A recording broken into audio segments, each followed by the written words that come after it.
Gram सभा पथरदेवा से प्रधान पद के सुयोग्य, कर्मठ, ईमानदार एवं समाज सेवी प्रत्याशी आपका अपना भाई अजय मदेसिया जी को अपना बहुमूल्य वोट देकर भारी से भारी मतों से विजयी बनावे एवं अपने ग्राम सभा में चौमुखी विकास करावे।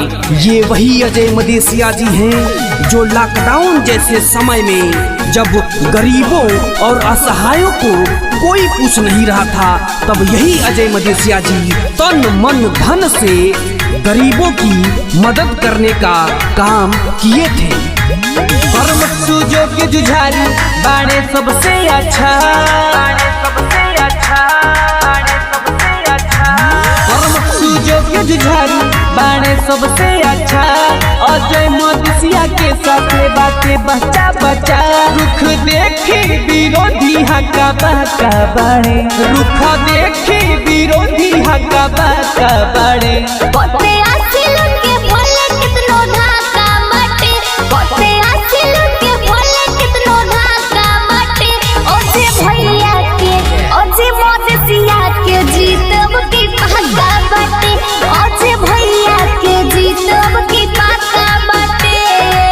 मैं आप सबसे बता दूं, अजय मदेसिया जी जो हमेशा से समाज सेवा किए हैं और हमेशा समाज सेवा में लगे रहते हैं। जैसे गरीब लोगों के घर राशन बंटवाना, गरीब बेटियों की शादी में 11,000 से 21,000 तक रुपए की आर्थिक मदद करना और आर्मी की तैयारी करने वाले भाइयों की किट व जूते का वितरण कराना।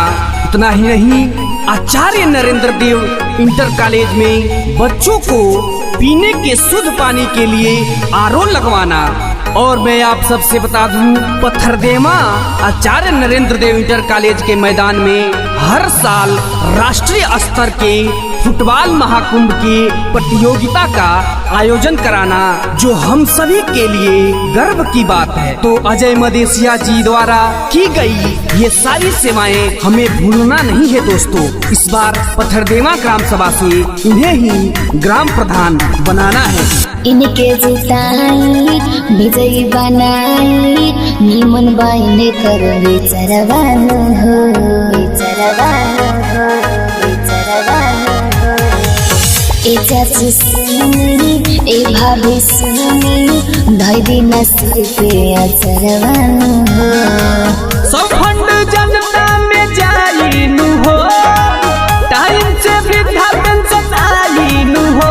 इनके जानो तो पूरा इलाका बाटे, इनके जानो तो पूरा इलाका बाटे। बसे आसिल के भोले कितनो ढाका बाटे, बसे आसिल के भोले कितनो ढाका बाटे। ओजे भैया के, ओजे मदेसिया के जीतब की पक्का बाटे, ओजे भैया के जीतब की पक्का बाटे। और मैं आप सबको ये विश्वास दिला दूं कि अगर आप लोगों का आशीर्वाद रहा तो आने वाले जुलाई में पथरदेवा में ही अजय मदेसिया जी के द्वारा 51 निर्धन कन्याओं का सामूहिक विवाह करवाया जाएगा। ये आप सभी से वादा है। तो मेरे पथरदेवा के प्यारे अभिभावकगण, मैं आप सभी से विनम्र निवेदन करता हूं कि अब की बार ऐसे प्रत्याशी को अपना ग्राम प्रधान बनावे और अपने ग्राम सभा में विकास की गंगा बहावे। क्षेत्र के विकास होई, नली नाला पास होई, बन जाई गंगा के रुडवानो हो, रुडवानो हो, रुडवानो हो। ए भैया सुनी, ए चाचा सुनी, दिहा तू नहीं के उठवानो हो। नेता ना होवे तो बेटा होवे, जनता के तो चाहता होवे। सारा लोग बाके इहे समझा के बाटे, सारा लोग बाके इहे समझा के बाटे।